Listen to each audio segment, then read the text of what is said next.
नमस्कार, आप देख रहे हैं न्यूज नेशन और मैं हूं आपके साथ अबोंता मलिक। स्वागत है आपका हमारी इस खास पेशकश में। पाकिस्तान की सियासत में एक बार फिर भारी उथल पुथल देखने को मिल रही है और इस बार निशाने पर सीधे इमरान खान है। दरअसल पाकिस्तान के पहले चीफ ऑफ डिफेंस फोर्सेस बने आसिम मुनीर ने अपनी पोजीशन संभालते ही सबसे कड़ा रुख इमरान खान के खिलाफ दिखा दिया है।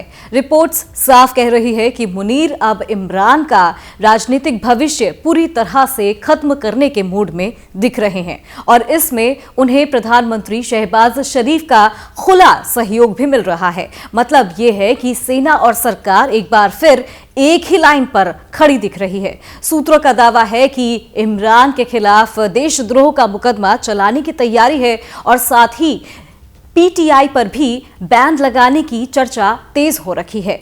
यानी पाकिस्तान की सबसे लोकप्रिय पार्टी में से एक सीधे अस्तित्व के संकट में घिरी हुई दिखाई दे रही है।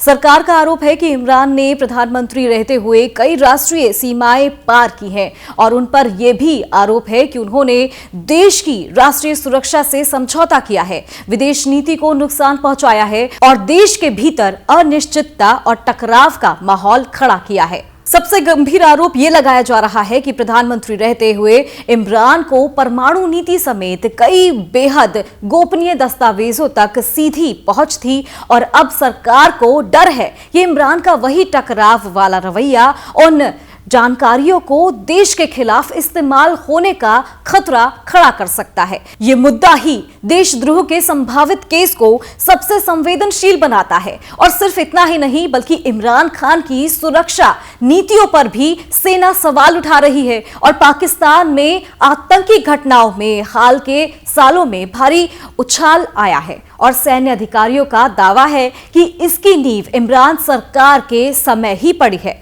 दरअसल 2021 और 2022 में इमरान सरकार ने टीटीपी के लड़ाकों को पाकिस्तान में बसाने का फैसला लिया था और इसी फैसले के बाद अब आतंकी घटनाओं में 600% तक की बढ़ोतरी देखने को मिल रही है।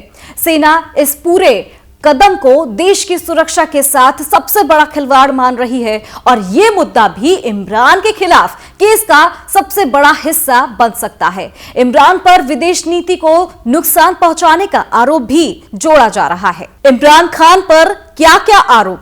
प्रधानमंत्री रहते हुए परमाणु नीति समेत कई बेहद गोपनीय दस्तावेजों तक सीधी पहुंच, जानकारियों को देश के खिलाफ इस्तेमाल होने का बड़ा खतरा, देशद्रोह के संभावित केस को सबसे संवेदनशील मुद्दा, इमरान की सुरक्षा नीतियों पर भी सेना उठा रही है। सवाल, आतंकी घटनाओं की नींव इमरान सरकार के समय ही पड़ी। 2021 और 22 में इमरान सरकार ने टीटीपी के लड़ाकों को पाकिस्तान में बसाने का फैसला लिया।